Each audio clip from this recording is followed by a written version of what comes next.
Guys आम्ही आता शॉपिंगला चाललोय चर्चगेटला. आता ॲक्वालाईनला आलोय. आता चला चर्चगेटला. गाईज आता आम्ही एस्केलेटरने खाली चाललोय. हे बघा बिचारीला काय माहिती आज आजारी झाली बिचारी. नाईट शिफ्ट करून आलेली, झोपली पण नाहीये.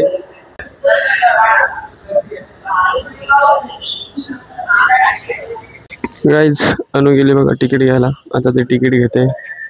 गाईज ॲक्वालाईनचं तिकीट 300 रुपयाचं आलंय. तिकीट जाम महाग आहे. गाईज आम्ही फायनली चर्चगेटला पोहोचलो आहोत.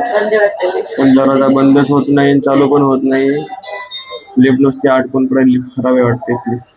गाईज फायनली लिफ्ट वरती जायला लागली. आता आम्ही निघालो वरती.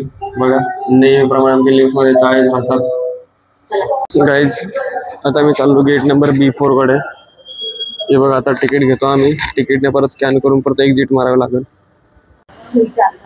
गाईज आता आम्ही 2-3 मिनिटात वरती निघू. आता आम्ही आहोत कॉन्क्युअरला. अजूनपर्यंत लिफ्टने आलो वरती. हे बघा अजून एवढं वरती जायचं आहे.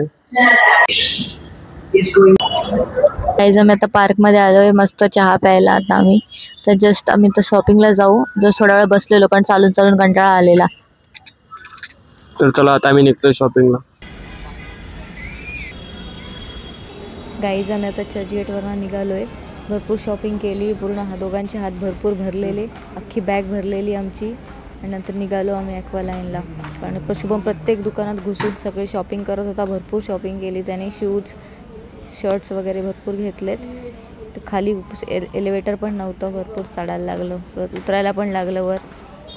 हे बघा आमच्या ॲक्वालाईनमधले चाळे. आता आमचं लिफ्टमध्ये तोंड बघून झालं आहे. मी आता निघालो आहे. तर तुम्हाला आमचा व्लॉग कसा वाटला नक्की सांगा. इथे बघा एकदम कोणीच नव्हतं. रात्री 10 नंतर काय 11 वाजता आम्ही आलेलो. तर चला पुन्हा भेटू. Thanks for watching.